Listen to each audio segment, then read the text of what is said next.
5 negara termiskin di dunia pada 2022. Menurut World Population Review, menghitung rata penghasilan dari sebuah negara dilihat dari pendapatan nasional bruto (PNB), kedua daya beli dolar internasional, mata uang Amerika Serikat, di bawah sistem Bank Dunia. Negara berpenghasilan rendah adalah negara yang memiliki PNB kurang dari $1.046 atau kurang lebih setara Rp16 juta, dikonversikan KUR per tanggal 21 bulan 11 tahun 2022. Berikut negara termiskin di dunia menurut World Population Review dan Global Finance, Senin, tanggal 21 bulan 11 tahun 2022. Burundi atau Republik Burundi adalah sebuah negara terkurung daratan di daerah danau besar di tengah benua Afrika. Burundi yang dilanda konflik etnis Hutu-Tutsi dan perang saudara, menduduki peringkat teratas dalam peringkat kemiskinan dunia, dengan sekitar 90% dari hampir 12 juta warganya bergantung pada pertanian subsisten, dan sebagian besar dari mereka hidup dalam kemiskinan ekstrim. Kelangkaan pangan menjadi keprihatinan utama, dan tingkat kerawanan pangan hampir 2 kali lipat lebih tinggi dari rata-rata negara-negara Afrika Sub-Sahara. Lebih jauh lagi, akses ke air dan sanitasi masih sangat rendah, dan kurang dari 5% penduduk yang memiliki listrik. Semua masalah ini, tidak perlu dikatakan lagi, hanya diperburuk oleh pandemi dan perang di Ukraina. Bagaimana keadaan bisa sampai seperti ini? Meskipun perang saudara secara resmi berakhir 15 tahun yang lalu, kurangnya infrastruktur, korupsi endemik, masalah keamanan, bahan-bahan yang menyebabkan kemiskinan ekstrim sering kali menjadi biasa. 2. Sudan Selatan. Sudan Selatan adalah negara terbaru di dunia. Negara ini lahir pada 9 Juli 2011 atau 6 tahun setelah perjanjian yang mengakhiri konflik dengan Sudan, perang saudara terlama di Afrika. Namun, kekerasan terus melanda negara bagian yang terkurung daratan berpenduduk sekitar 11 juta jiwa ini, dibentuk oleh 10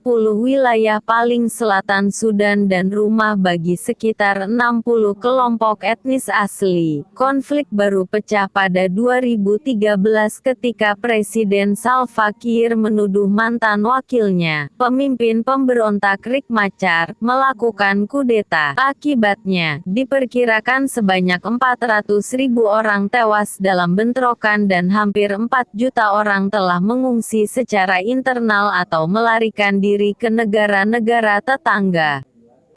3. Somalia. 3 dekade kekerasan dan konflik internal yang mengakibatkan pengungsian ratusan ribu orang, seringnya kekeringan dan banjir yang diikuti oleh kelaparan dan penyakit, kurangnya akses ke layanan kesehatan, tingkat pengangguran yang sangat besar di kalangan terutama kaum muda Somalia semakin putus asa. Pertumbuhan PDB berkelanjutan yang ditunjukkan pada bagian akhir dekade terakhir terputus pada 2020 oleh efek gabungan dari pandemi virus corona, serangan belalang yang belum pernah terjadi sebelumnya di zaman modern dan banjir yang semakin intensif, yang menyebabkan ekonomi berkontraksi. Kemudian, ketika pemulihan yang lemah sedang berlangsung, blokade ekspor gandum Ukraina menjerumuskan negara itu lebih jauh ke dalam keputusasaan, memenuhi fasilitas kesehatan setempat dan dengan anak-anak yang kekurangan gizi parah.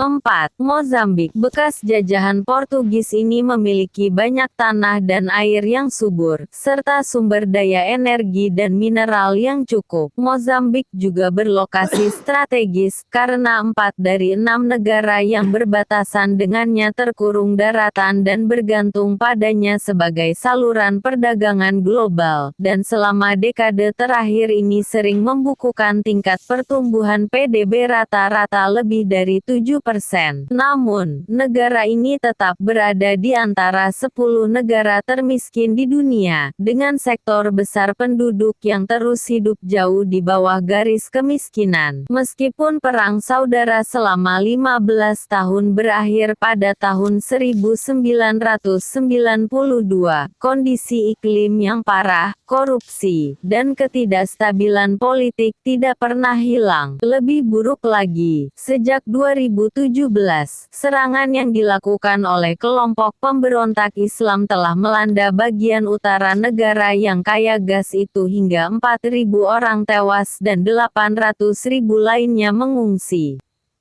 5. Madagaskar, terletak 400 km di lepas pantai Afrika Timur. Madagaskar adalah pulau terbesar keempat di dunia. Mayoritas penduduknya masih bergantung pada pertanian untuk mata pencaharian mereka, membuat ekonomi negara ini sangat rentan terhadap bencana yang berhubungan dengan cuaca. Sejak merdeka dari Prancis pada 1960, Madagaskar telah mengalami ketidakstabilan politik, kudeta dengan kekerasan, dan pemilihan umum yang disengketakan. Presiden Andry Rajoelina dan pendahulunya Heri Rajaonarimampianina telah menjadikan pengurangan kemiskinan dan pembangunan infrastruktur sebagai prioritas utama. Pertumbuhan meningkat dengan baik, reformasi struktural sedang berlangsung dan investor asing kembali berdatangan. Tapi semua itu hanyalah janji. Sebagian besar, Rajoelina, kata para pengkritiknya, terbukti korup dan tidak efektif. Meskipun baru-baru ini dia memecat semua menterinya dengan menyalahkan mereka karena alasan yang sama. Pandemi memicu resesi yang tajam, terutama memu.